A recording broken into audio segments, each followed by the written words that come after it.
Google vient de signer un chèque de 5,5 milliards d'euros pour l'Allemagne. Non, ce n'est pas pour acheter des usines de voitures.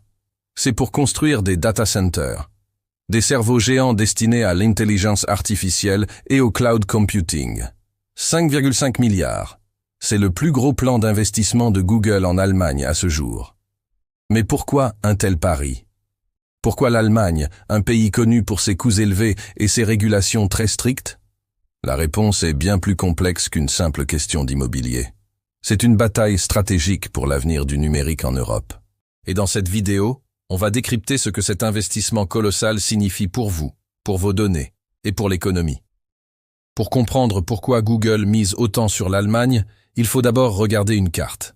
Mais pas une carte routière, la carte de l'Internet européen.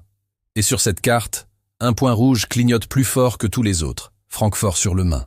Ce n'est pas seulement la capitale financière de l'Allemagne, c'est le centre névralgique du data center européen. Selon un rapport récent de la German Data Center Association, la GDA, l'Allemagne a presque 2000 centres de données aujourd'hui. La puissance informatique totale du pays atteint 1955 MW. C'est colossal. Mais le plus fou, c'est que Francfort, à elle seule, concentre 831 MW de cette puissance. C'est près des 2/3 de toute la capacité de colocation du pays. L'Allemagne, et plus particulièrement Francfort, est le point de rencontre des principales autoroutes de l'information. Si vous voulez être un acteur majeur du cloud en Europe, vous devez être à Francfort. Mais le marché n'est pas seulement grand, il est en pleine explosion. La demande pour le cloud, l'analyse de big data et surtout l'IA, fait que le marché est en surchauffe. Les experts estiment que la capacité des data centers en colocation en Allemagne va plus que doubler d'ici 2029, atteignant plus de 3,3 gigawatts. Google n'est donc pas en train de créer un marché. Il s'assure de dominer un marché qui est déjà destiné à devenir le plus puissant d'Europe. Alors, qu'est-ce que Google achète exactement avec ses 5,5 milliards d'euros à dépenser entre 2026 et 2029? Ils ne se contentent pas de louer des espaces. Ils bâtissent leur empire IA en Europe.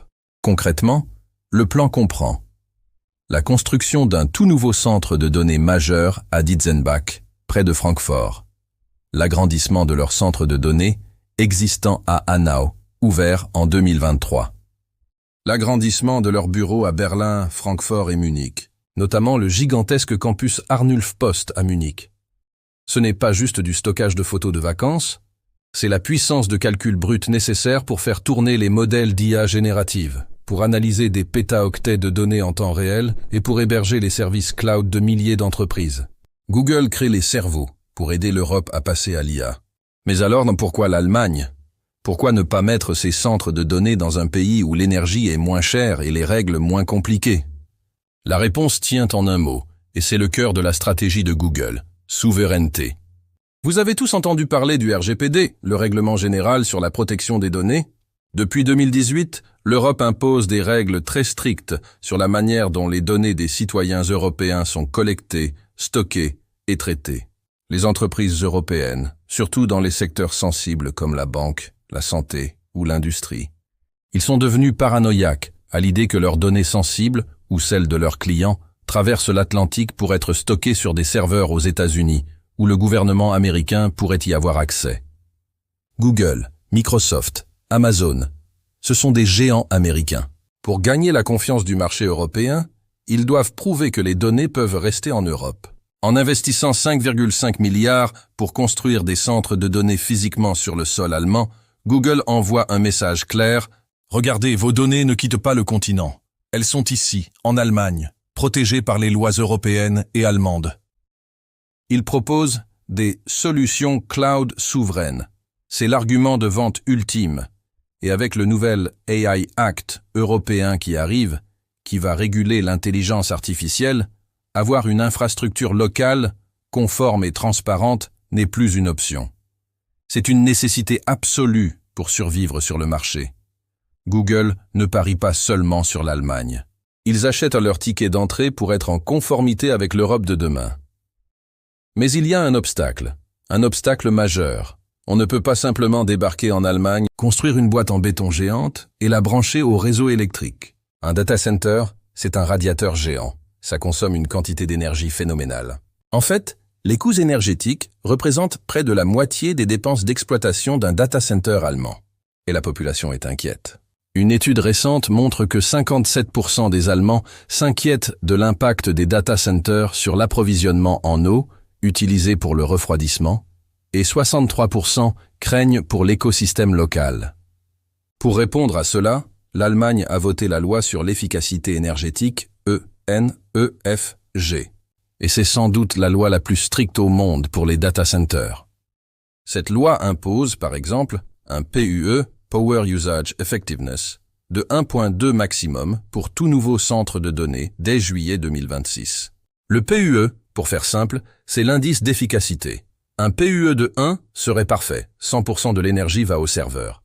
La moyenne des data centers d'entreprises en Allemagne est de 1.57, exigé 1.2, c'est exiger une efficacité quasi parfaite. La loi allemande, ENEFG, exige aussi que les data centers réutilisent leur chaleur. Toute cette chaleur générée par les serveurs 24 heures sur 24, c'est de l'énergie perdue. La loi dit, vous devez la réutiliser. Et c'est là que le plan de Google devient brillant. Leur investissement de 5,5 milliards n'est pas seulement stratégique, il est conçu pour être vert. À Dietzenbach, par exemple, le nouveau centre de données est prévu pour transférer sa chaleur excédentaire directement au réseau de chaleur locale. Concrètement, la chaleur des serveurs de Google va chauffer plus de 2000 foyers dans la ville. C'est une intégration parfaite dans l'écosystème local. Côté énergie, Google ne peut pas se permettre d'être vu comme un pollueur. Le rapport de la GDA montre que le secteur allemand est déjà pionnier. 98% de l'électricité consommée par les data centers de colocation provient déjà d'énergie renouvelable. Google pousse encore plus loin. Il vise 85% d'énergie sans carbone pour leurs opérations en Allemagne dès 2026, notamment grâce à un partenariat géant avec le fournisseur d'énergie Engie. Donc, Google respecte la souveraineté et la durabilité. C'est le combo gagnant. Stratégie, écologie et l'argent dans tout ça, l'impact est colossal. Le secteur des data centers contribue déjà à hauteur de 10,4 milliards d'euros au PIB allemand chaque année. D'ici 2029, ce chiffre devrait grimper à plus de 23 milliards d'euros. Le secteur soutient environ 65 000 emplois, directs, indirects et induits.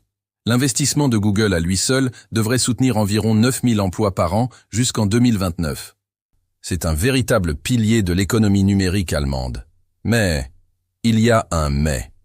Le plus grand défi pour l'Allemagne aujourd'hui, ce n'est pas l'argent ou la technologie, c'est le manque de main-d'œuvre. 65% des entreprises du secteur en dehors de Francfort citent la pénurie de spécialistes qualifiés comme leur plus grande difficulté. L'Allemagne a l'infrastructure, mais elle a désespérément besoin des cerveaux pour la faire fonctionner. Donc, pour résumer, les 5,5 milliards d'euros de Google en Allemagne, ce n'est pas juste un investissement immobilier, c'est un coup de maître stratégique. Premièrement, ils s'implantent au cœur du hub numérique européen, là où la croissance est la plus forte.